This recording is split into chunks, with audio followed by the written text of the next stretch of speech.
Assalamualaikum warahmatullahi wabarakatuh. Perkenalkan teman-teman, nama saya Vijay Prayogo. Saya dari BKI 3B dengan NIM 2484130069. Pada kesempatan kali ini saya akan menjelaskan mengenai perkembangan individu dalam belajar. Belajar merupakan suatu proses yang tidak dapat dipisahkan dari kehidupan manusia.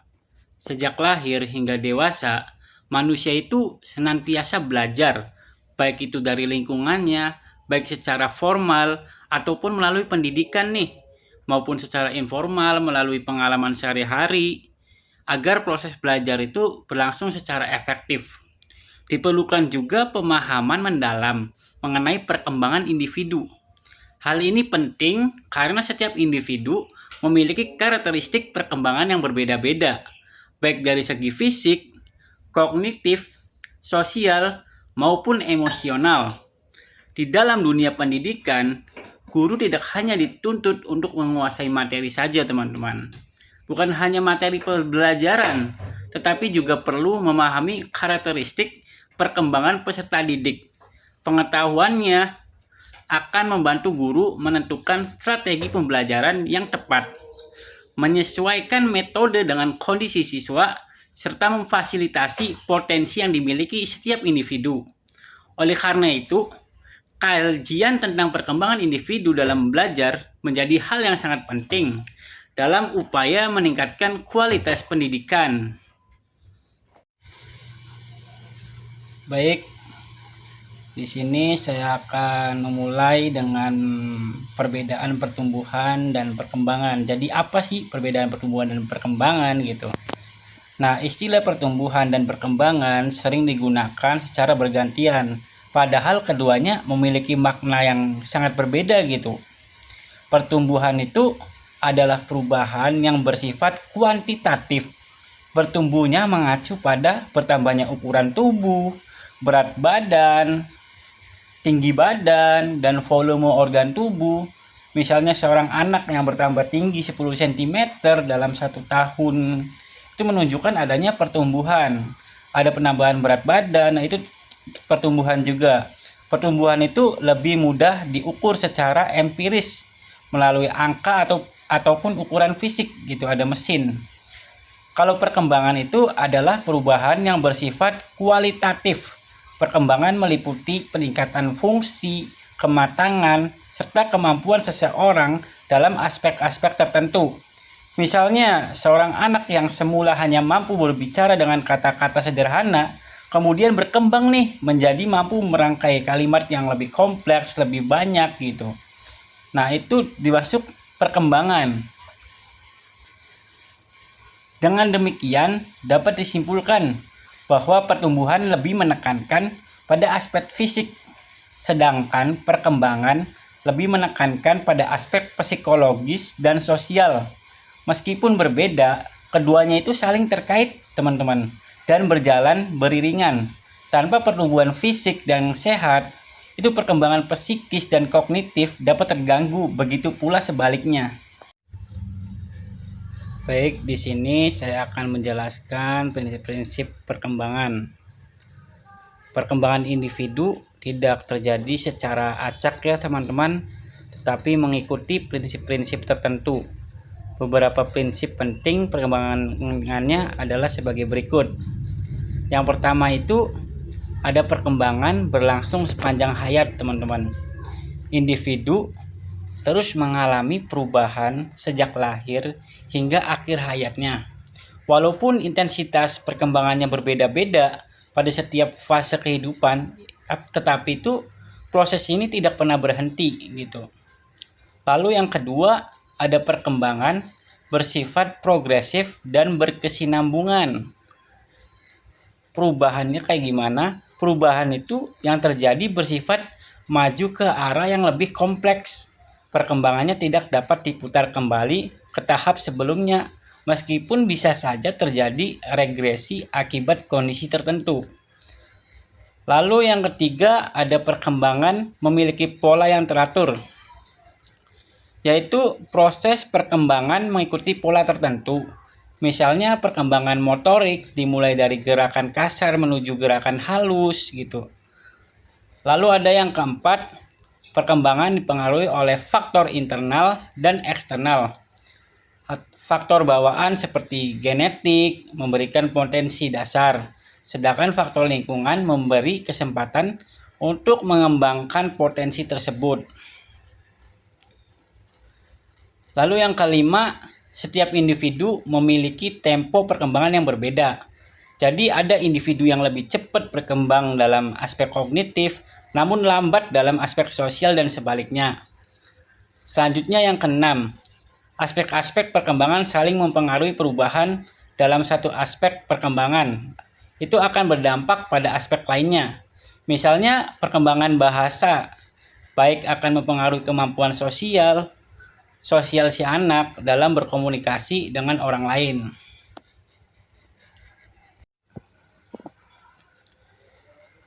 Baik, di sini saya akan menjelaskan tentang aspek-aspek perkembangan individu. Perkembangan individu itu meliputi berbagai aspek ya teman-teman, yang saling berhubungan dan berperan penting dalam proses belajar. Ada apa aja sih? Yang pertama ya teman-teman, itu perkembangan fisik, yaitu meliputi pertumbuhan tubuh, kesehatan, dan fungsi organ indera. Fisik yang sehat akan menunjang konsentrasi belajar, sedangkan kondisi fisik yang lemah dapat menghambat proses belajar teman-teman. Itu jadi kita harus jaga kesehatan fisik kita itu.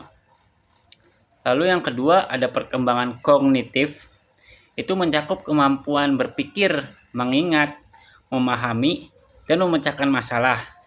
Teori Piaget menjelaskan bahwa perkembangan kognitif anak terjadi melalui tahapan yang sistematis, mulai dari tahap sensori motor hingga tahap operasional formal. Lalu yang ketiga, itu ada perkembangan bahasa, yaitu bahasa itu merupakan alat komunikasi utama dalam belajar. Anak yang mengalami keterlambatan bahasa itu biasanya mengalami hambatan dalam memahami materi pelajaran teman-teman. Perlu diperhatikan ya. Lalu yang keempat itu ada perkembangan sosial, yaitu kemampuan bersosialisasi dengan orang lain sangat penting dalam pembelajaran, terutama dalam kegiatan kolaboratif, yaitu anak itu mampu bekerja sama dengan teman sekelasnya, lebih mudah beradaptasi dengan lingkungan sekolahnya gitu. Lalu yang kelima, itu perkembangan emosional, yaitu emosi yang stabil membantu anak lebih fokus dalam belajar. Sebaliknya nih, anak yang mudah cemas atau murah cenderung cepat marah gitu, itu cenderung mengalami kesulitan dalam mengikuti pembelajaran teman-teman. Terus yang keenam, itu perkembangan moral dan spiritual. Kesadaran akan nilai atau norma dan keyakinan berperan penting dalam membentuk sikap serta motivasi belajar anak. Anak juga memiliki perkembangan moral baik, akan menunjukkan tanggung jawab dalam belajar. Baik, di sini saya akan menjelaskan faktor yang mempengaruhi perkembangan. Perkembangan individu dipengaruhi oleh berbagai faktor, baik dari dalam diri maupun dari luar dirinya. Itu ada banyak gitu ya kan faktor-faktornya. Yang pertama itu faktor hereditas atau genetik. Jadi menentukan potensi dasar seperti bakat, kecerdasan, dan temperamen itu dari hereditas atau genetik dari orang tua. Terus faktor lingkungan, yaitu ada dari keluarga, sekolah, dan masyarakat. Itu memberikan pengalaman belajar yang membentuk kepribadian individu.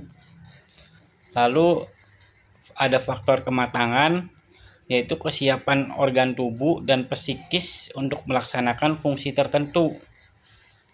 Lalu yang keempat ada faktor pendidikan, itu bimbingan yang sistematis dapat mengarahkan perkembangan individu ke arah yang lebih optimal. Yang kelima ada faktor budaya, yaitu nilai dan norma masyarakat mempengaruhi pola pikir dan perilaku individu. Lalu yang keenam, ada faktor nutrisi dan kesehatan, yaitu gizi yang cukup serta kondisi kesehatan yang baik itu mendukung perkembangan fisik maupun mental gitu. Baik, selanjutnya ke arti penting perkembangan bagi proses pembelajaran. Pemahaman tentang perkembangan individu memiliki arti penting dalam dunia pendidikan, diantaranya yaitu membantu guru itu merancang pembelajaran yang sesuai dengan tahap perkembangan peserta didik gitu. Selanjutnya, meningkatkan efektivitas pembelajaran karena strategi, metode, dan media disesuaikan dengan kemampuan siswa. Jadi sangat pas sama siswa gitu. Lalu menghargai perbedaan individu sehingga setiap anak itu mendapat kesempatan untuk berkembang sesuai potensinya masing-masing. Lalu mendorong pencapaian potensi optimal peserta didik, baik dalam aspek kognitif, afektif, maupun psikomotor. Lalu menciptakan suasana belajar yang kondusif karena guru memahami kebutuhan emosional dan sosial siswa.